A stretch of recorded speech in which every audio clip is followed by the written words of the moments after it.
le Seigneur, c'est une joie pour moi de vous retrouver dans l'émission Je médite, une émission autour de la parole de Dieu qui nous fait du bien, qui nous permet de nous enrichir dans notre vie avec Jésus. Et nous apprenons beaucoup de choses au travers de cette émission. Et voilà pourquoi aujourd'hui nous allons encore continuer notre lecture dans le livre de Jacques. Et sans ne plus tarder, je remettrai ces instants entre les mains du Seigneur. Seigneur Dieu de gloire, nous te disons merci. Nous savons que tu es le maître des temps et des circonstances. Et nous voulons, Seigneur, encore, au Dieu de gloire, au travers, Seigneur, de ce temps passé avec toi, que tu puisses encore nous éclairer, Seigneur, encore, au Dieu, dans nos apprentissages, dans l'apprentissage de ta parole, Seigneur, Dieu de gloire. Je te prie, Seigneur, d'éclairer un frère, une sœur ce soir, que nous puissions être éclairés, Seigneur, par ta parole. Je prie, Seigneur, que notre intelligence puisse être ouverte, Seigneur, et renouvelée au travers, Seigneur, au Dieu de gloire, de ce temps passé avec toi, Seigneur, afin que ta parole nous fasse du bien. La Bible nous dit que ta parole est une lampe à nos pieds et une lumière sur notre sentier. Je prie, Seigneur, encore que cette lumière éclaire, Seigneur, ce temps, dans le nom puissant de Jésus. Amen. Bien-aimés dans le Seigneur, nous allons donc continuer la lecture dans le livre de Jacques. Nous sommes dans le chapitre 3 et je vais lire la parole à partir du verset 10 jusqu'au verset 18. De la même bouche sortent la bénédiction et la malédiction. Il ne faut pas, mes frères, qu'il en soit ainsi. La source fait-elle jaillir par la même ouverture d'eau douce et l'eau amère ? Un figuier, mes frères, peut-il produire des olives ou une vigne des figues ? De l'eau salée ne peut pas non plus produire de l'eau douce. Lequel d'entre vous est sage, est intelligent ? Qu'il montre ses œuvres par une bonne conduite, avec la douceur et la sagesse. Mais si vous avez dans votre cœur un zèle amer et un esprit de dispute, ne vous glorifiez pas et ne mentez pas contre la vérité. Cette sagesse n'est point celle qui vient d'en haut, mais elle est terrestre, charnelle, diabolique. Car là où il y a un zèle amer et un esprit de dispute, il y a du désordre et toutes sortes de mauvaises actions. La sagesse d'en haut est premièrement pure, ensuite pacifique, modérée, conciliante, pleine de miséricorde et de bons fruits, exempte de duplicité, d'hypocrisie. Le fruit de la justice est semé dans la paix par ceux qui recherchent la paix. Parole du Seigneur. Bien-aimés dans le Seigneur, c'est une lecture très riche et je voudrais simplement partager avec vous deux choses importantes au travers de cette lecture, à savoir tout ce qui sort de la bouche et tout ce qui peut effectivement provenir du cœur. Et Matthieu 15, 18 nous dit que tout ce qui sort de la bouche vient du cœur et c'est ce qui souille l'homme. Je voudrais simplement expliquer, lorsque nous démarrons la lecture au niveau du verset 10, la Bible nous dit « De la même bouche sortent la malédiction et la bénédiction et la malédiction. Il ne faut pas, mes frères, qu'il en soit ainsi. » Il est bien évident que lorsque nous sommes en Christ, nous avons reçu le Saint-Esprit et nous devons d'avoir une conduite irréprochable. Et cela passe par nos actes, bien sûr, mais aussi par nos paroles. Nous devons d'avoir un langage approprié qui est en conformité avec ce que Dieu attend de nous, qui soit en conformité avec ce qu'attend la parole de Dieu. Et lorsque nous lisons dans Matthieu 15, 18 que la parole, ce qui sort de la bouche vient du cœur, je dirais que ce qui vient du cœur peut être des choses qui peuvent être positives, mais aussi peuvent aussi être des choses qui peuvent avoir un aspect terriblement négatif. Et tout ce que nous ressortons de ce cœur peut être transmis par la bouche, qui peut avoir des répercussions sur la vie de tout à chacun. Voilà pourquoi je voudrais faire le lien entre la bouche, tout ce que nous pouvons dire. La Bible nous dit qu'un figuier ne peut pas produire des olives, une eau salée ne peut pas produire d'eau douce. Ça veut dire que lorsque nous sommes en Christ, nous devons avoir un langage approprié et conforme avec la parole de Dieu, avec ce que Dieu attend de nous. Et après, le lien que j'ai fait avec le cœur, c'est que en fait, tout ce qui sort de notre bouche vient du cœur.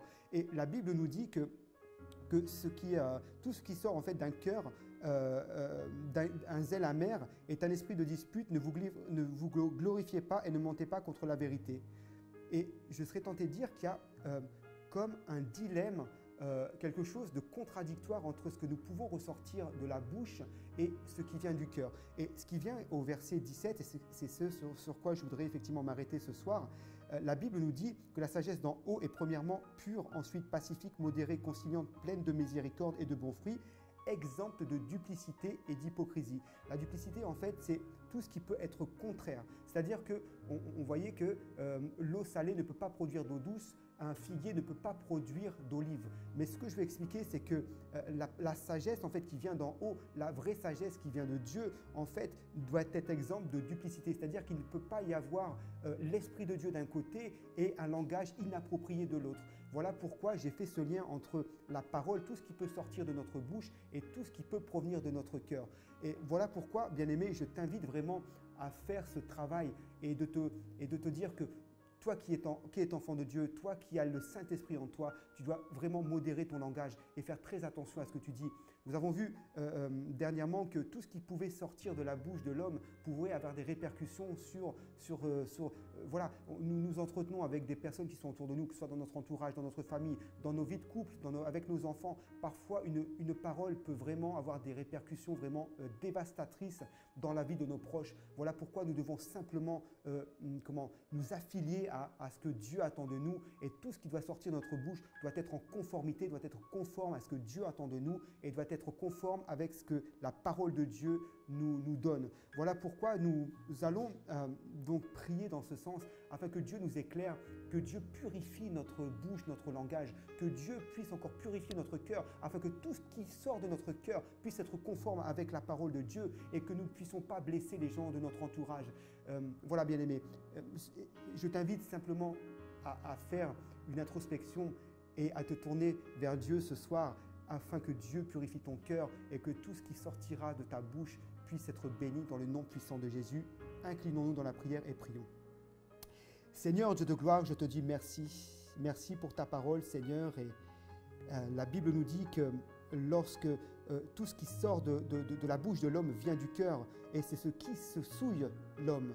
Je prie, Seigneur, encore au Dieu de gloire, que la parole qui sortira dès à présent de la bouche de mon frère, de la bouche de ma sœur, puisse être une parole qui soit bénie. Je voudrais, Seigneur, écarter tout ce qui n'est pas de toi, toute parole dévastatrice, toute parole qui ne soit pas conforme avec ce que tu attendrais de la vie de mon frère et de ma sœur. Que tout soit conforme dans le nom puissant de Jésus. Je prie, Seigneur, pour les cœurs de tout à chacun ce soir, ô Dieu. Seigneur, purifie ces cœurs, ô Père, que ces cœurs soient tournés vers toi au nom puissant de Jésus, qu'aucune semence étrangère qui ne soit pas de toi ne vienne contrarier ces cœurs, afin que, Seigneur encore, oh Dieu, que tout ce qui sortira de la bouche de ces personnes ne puisse être, Seigneur encore, Dieu de gloire, non conforme avec ce que tu attends d'eux, Seigneur. Je prie, Seigneur encore, ô Père, que ces paroles, Seigneur encore, oh Dieu, puissent être des paroles, Seigneur encore, qui soient conformes encore. La Bible nous dit que tout ce qui est sagesse et tout ce qui vient de toi ne doit, Seigneur, être exempt de toute duplicité, de toute hypocrisie. Je prie, Seigneur encore, oh Dieu, pour le cœur, Seigneur encore, oh Dieu de gloire, pour nos cœurs, pour le cœur de ma sœur, pour le cœur de mon frère, que ces cœurs soient purifiés dans le nom puissant de Jésus. Seigneur, aide-nous, Seigneur, ce soir.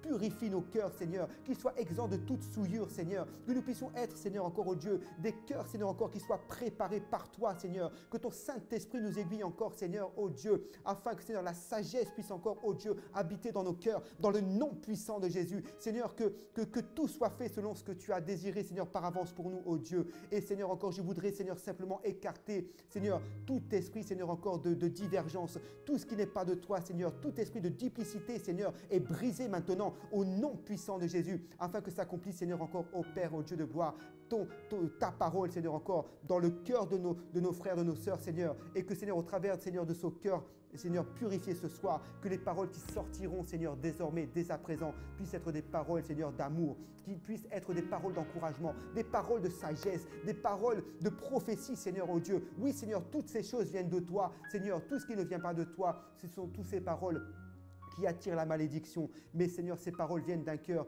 Seigneur, qui n'est pas préparé. Et je prie, Seigneur, encore, ô Père, ce soir, qu'au travers de cette prière, le cœur d'un frère, d'une sœur soit, Seigneur, encore repenti. Que le cœur d'une sœur, d'un frère, Seigneur, soit purifié, Seigneur, encore, et exempt de toute souillure. Et ce, Seigneur, dans le nom puissant de Jésus, pour ta seule et sainte gloire. Amen.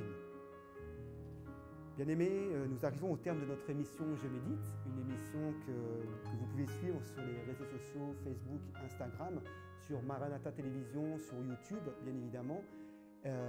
Voilà, donc je voulais clôturer donc, cet instant de prière et de méditation simplement par le fait que je voudrais t'encourager simplement à vraiment prendre conscience que tout ce qui peut sortir de ta bouche peut avoir des répercussions. Autant par ta bouche et par ton cœur, tu peux encourager, tu peux exhorter les gens qui sont autour de toi. Mais sache que tout ce qui n'est pas de Dieu et que ton cœur puisse être, je dirais, touché par ces choses, je dirais, qui ne sont pas vraiment en conformité avec la parole de Dieu, peut avoir malheureusement des choses négatives. Mais je crois et je prie Dieu que par ta foi, les paroles qui sortiront de ta bouche seront bénies dans le nom puissant de Jésus. Amen. Bonne soirée.